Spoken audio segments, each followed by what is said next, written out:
네, 안녕하세요. 트레이딩룸의 카도입니다. 오늘 영상 주제는 현 시점, 그러니까 지금 여기 보시면 시간 있죠? 현 시점 기준으로 지금 미장이 반등을 했고요. 그러니까 나스닥이 반등을 했어요. 지금 폭락한 애들이 세 가지가 있는데 원유 관련주, 엑소모빌, 그리고 농산물, 에그플레이션 관련주, 기어, 그리고 프리포트. 얘는 이제 구리 관련주거든요. 얘들이 이제 지금 급락 중이에요.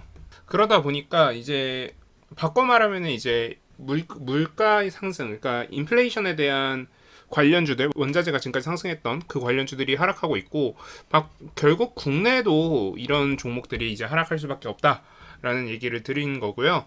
아마 오늘 장 마감되면은 이 관련주들 아마 뭐 중앙에너비스라던가 디어 같은 경우에는 이제 우리 식량 관련주 뭐 미래생명자원이라던가 이런 친구들, 그리고 프리포트 구리 관련주는 이구산업 이런 친구들이 하락을 하겠죠. 그리고 얘네들에 대한 반사수혜주들이 있어요. 원유 같은 경우에는 이제 대칭되는 애들이 있겠죠. 뭐 유가가 하락하는 만큼 다른 쪽, 뭐 화학 관련된 이런 쪽이라던가 그런 애들이 이제 반등할 가능성이 있고요. 아무튼 뭐 지금 시장 상황은 뭐 이렇습니다. 그런 상태에서 지금 여러분들이 봐야 되는 종목이 무엇인지 좀 얘기를 해보려고 해요. 일단 뭐 오늘 한 가지는 좀 짚고 넘어가려고 해요. 이 사조시푸드란 종목인데요. 이 종목 같은 경우에는 제가 과거에 동물 관련주, 사료, 식물 관련주, 비료 얘네들에 이어서 갈만한 종목은 이제 수산주랑 양계 뭐 이런 쪽이다 라고 말씀을 드렸었고, 그 중에 하나인 수산주예요. 오늘 거의 20% 넘는 상승폭을 보여줬고요. 지금 꾸준히 우상향 중입니다. 그런데 제가 왜 이 종목을 가지고 왔냐면, 지금 저는 항상 여러분들한테 말씀드리는 게 조금 쉬운 매매를 하셨으면 좋겠다, 조금 편한 매매를 하셨으면 좋겠다라고 말씀을 드려요. 여러분들 사조 하면 뭐가 생각나세요? 사조라는 브랜드 하면 뭐가 생각나세요? 뭐 같은 브랜드 하나 얘기해 볼까요? 동원 같은 브랜드가 있겠죠. 이런 브랜드들 하면 뭐가 떠오르느냐? 참치입니다. 저는 이 종목을 최근에 주목하고 있었어요. 오늘 수익을 내고 나왔는데 왜 어떻게 네가 이 종목으로 수익을 낼 수 있었느냐라고 물어보신다면 간단합니다. 사조라는 브랜드는요, 참치 관련된 브랜드가 가장 독보적이고요. 참치 가격이 최근에 계속 상승하고 있었어요. 그래서 저는 참치 관련주를 이제 주목을 하고 있었던 거고, 뭐 그런 이유들, 몇 가지 이유들을 가지고 저는 이 종목을 매매를 했다, 뭐 이렇게 여러분들이 이해를 해주시면 좋을 것 같아요. 그래서 좀 일단 오늘 수익 내역을 한번 보여드린다면, 오늘 종목별 당일 손익 상세입니다. 지금 보시면은 뭐 제가 지금 매수를 아예 신용으로 했어요.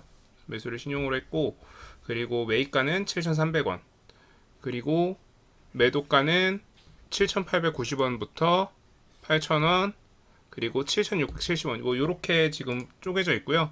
이렇게 쭉 매도를 해서 오늘 요 종목이랑 무림 SP 그리고 KPF 요 종목들을 합쳐서 오늘 낸 수익이 한 1,000만원 정도 수익을 냈었고요.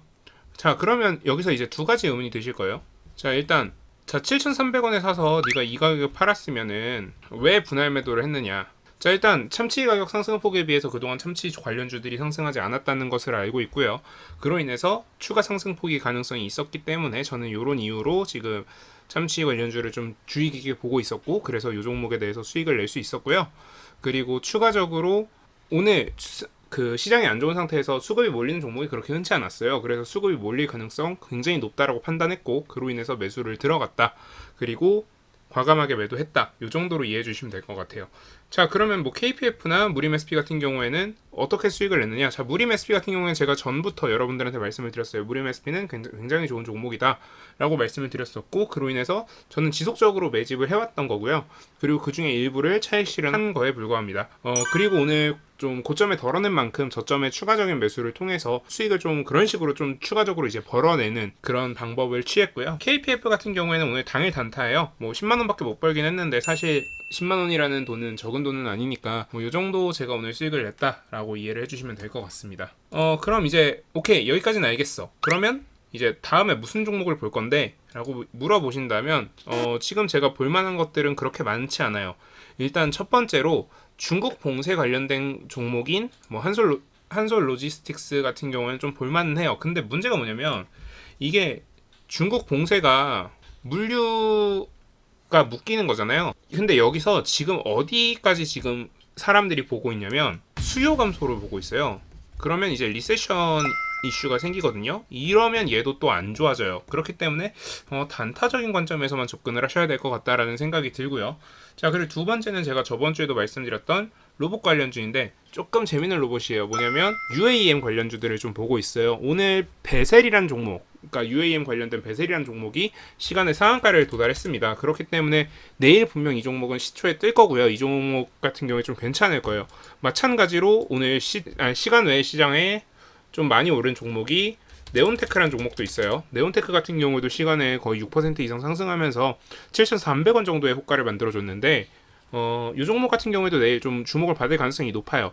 자, 그러면 이 종목에 대해서 어차피 내일 장이 마감되고 올라가는 영상에서 왜 언급을 하느냐, 이 종목 같은 경우에 정책주로 지금 묶이는 것 같아요. 정책주로 묶이게 되면요, 이 종목이 올라갔다가 분명히 조금 빠져주는 구간이 나오게 돼요. 왜? 정책주라는 거는 이제 장기간의 흐름으로 봐야 되기 때문에, 장기간의 흐름으로 이제 세력들이 만들어 가고 싶어 하기 때문에 단기 흐름상 상승이 많이 과도하게 나오게 되면 저항대를 만들어 줌으로써 시간을 벌어줘요.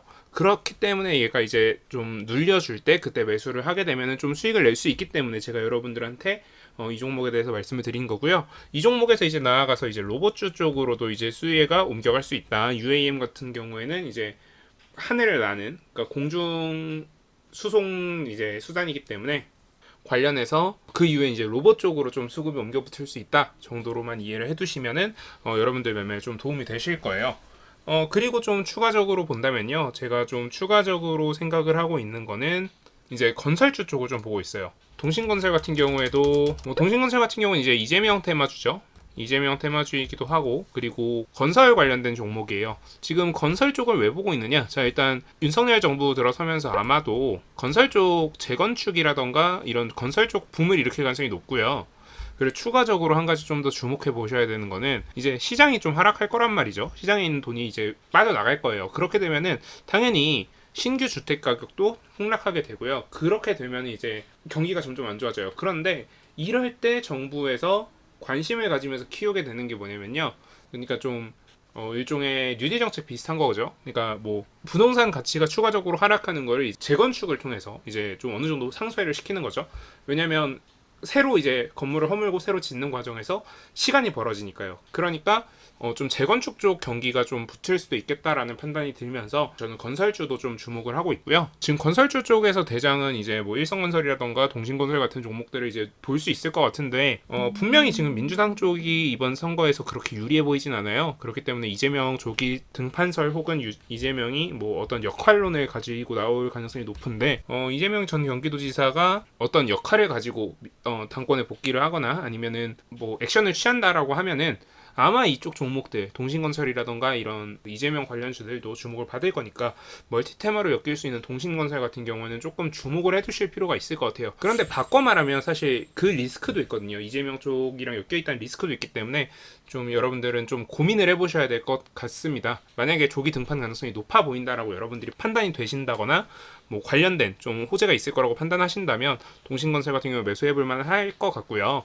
그게 아니라고 한다면 동신건설을 굳이 매수하지 않고 일성건설이라던가 이런 다른 건설주 쪽을 좀 보시는 게 나을 것 같습니다. 오늘 영상은 제가 이 정도로 마무리하고요. 다음 영상으로 찾아뵙도록 하겠습니다. 오늘 영상 도움 되셨다면 구독, 좋아요, 알림 설정 부탁드립니다. 감사합니다. 지금까지 트레이딩룸의 카도였습니다.